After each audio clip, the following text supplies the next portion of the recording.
This morning on WJCL 22 Morning News at 6, a Georgia veteran's family says he earned the right to a military funeral honor, but a 50-mile rule may stand in the way. The answers that they're demanding this morning. Dangerous heat again today across southeast Georgia and the low country. This heat wave sticks around for the next couple of days. I'll let you know if we'll see a break in this very hot weather coming up.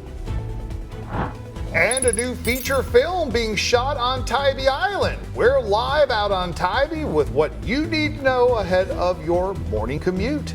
WJCL 22 Morning News at 6. It starts right now. And thanks so much for waking up with us this Tuesday morning for WJCL 22 News. Good morning. I'm Frank Solkowski. And I'm Lydia Blackstone. We want to bring in meteorologist Jonathan Myers because if you're headed out to Tybee today that we just mentioned, you can't really cool down in that water because it's like bath water out there. 87 is the water temperature at Tybee, Lydia. Yeah, it is another impact day coming up for us. Plenty of heat and humidity. This heat wave was with us last week, is going to continue over the next couple of days. This afternoon, even a little hotter than where we were yesterday, around 100. Where most of us will top out this afternoon and maybe feeling like up to 116. This is brutally hot weather this afternoon. Extreme heat warning for all of us along and east of I-95. So be careful in that heat and humidity for today. Out the door for work, starting out around 80 here at sunrise with some hazy skies and may see a shower or thunderstorm. Small chance for it later this afternoon. The chances of it about 20%. But you can see this dangerous heat today. Also hot and humid as we go throughout the rest of this week with highs in the mid to upper 90s by the end of this week, and also as we start off the weekend on Saturday, better chances for some showers and thunderstorms. Traffic track 22 this morning. If you're making that commute, Jimmy DeLoach Parkway at Benton Boulevard. Traffic is picking up there at that intersection. Not seeing any problems there. Let's go to the low country to look live on traffic track 22 this morning. We are seeing that commute right at the bridges headed on toward Hilton Head Island. Not seeing any issues. So out the door for school this morning, Bluffton to Hilton Head, taking just about 16 minutes at eastbound on Highway 278, and not seeing any backups across the area. Just begin to see a few backups there in parts of Savannah, but no accidents to start off your morning. Lydia? All right, thanks, John. Now to Tybee, where a movie production is set up on the island this week, and that could mean some traffic delays. Yeah, WJCL 22 News' Madeline Cooper is live near the Breakfast Club there on Tybee. And Madeline, what should drivers know this morning? What can you tell us?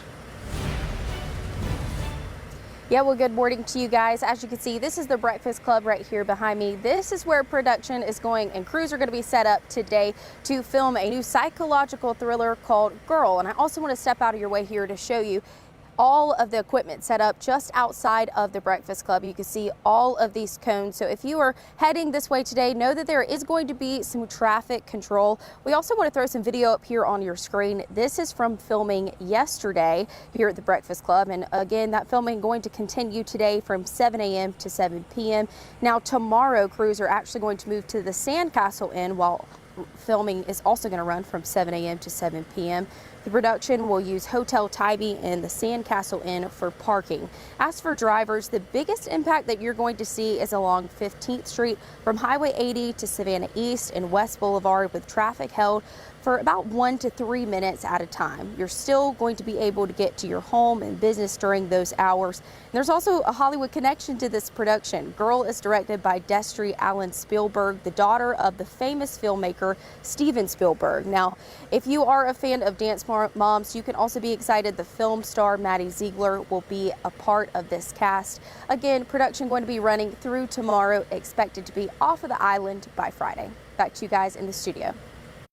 All right, thanks, Madeline. Now to a family of a Georgia veteran. They're asking why he cannot receive funeral honors. They say he earned it after 20 years of military service. Now, the family says they requested a rifle volley as part of Tommy Everidge's military funeral honors, but they say that request was denied because the funeral location is outside a 50-mile radius limit. Family telling WJCL 22 News after 20 years of service, after 2 tours in Vietnam and 3 Purple Hearts, they believe he deserves this final honor. It's just an excuse. The Army's using an excuse. And nothing's going to change about any of this until somebody in charge tells these commanders to do what is the right thing to do. Now, WJCL 22 News, we reached out to Kings Bay for comment. We are yet to hear back as of this morning. This morning, Hinesville police are working to learn what led to a shooting in a Walmart parking lot last night. Someone shot at a car. We're going to show you that car. It's got bullet holes in it. It happened at the Walmart Supercenter. It's located off of West Oglethorpe Highway. Police say there are no injuries and no ongoing threat to the public, but police are still asking people to avoid that area. In Savannah, police have arrested a man accused of burglarizing the Junca Caribbean Market on East Victory Drive. Officers responded to a burglary in process back on Friday night, and they say they saw 47-year-old Nathaniel Lewis running from the building. After a chase, officers arrested Lewis and say they recovered stolen items. He faces 3 burglary counts, obstruction, and criminal damage to property charges. Police are investigating whether he's connected to other crimes. In Commitment 2026 news, the race for Senate in South Carolina is heating up. U.S. Senator Darlene Graham and Congressman Ralph Norman discussed a number of issues at a forum. They include affordability, foreign policy, and federal spending before hundreds of people. Both candidates also addressed the growth of data centers, a major issue in several upstate counties. Communities need to be involved in data centers. There needs to be guidelines, guardrails. The big tech companies need to be responsible for supplying their own power, water, or subsidizing utilities so that it doesn't increase the rates for people. You've got to know where your water is. You got to know where your electricity is. I'm not for any subsidies for data centers. Let them pay their own way if they're fit. But I feel for the homes that are being built around data centers when they had no idea it was being built. The forum comes as both campaigns and political action committees have increased advertising ahead of next Tuesday's runoff. The winner will face Democratic nominee Dr. Annie Andrews and third-party candidates in November. Well, early voting for the Republican Senate runoff race begins Wednesday, August 19th, runs through the 21st. Now, polling stations will open from 8:30. They'll be open until 5. The special primary runoff election happening Tuesday, August the 25th. Well, for all your voters out there, for all the information you need, you can check out our online voter guide ahead of you heading out to the polls. Just head over to WJCL.com.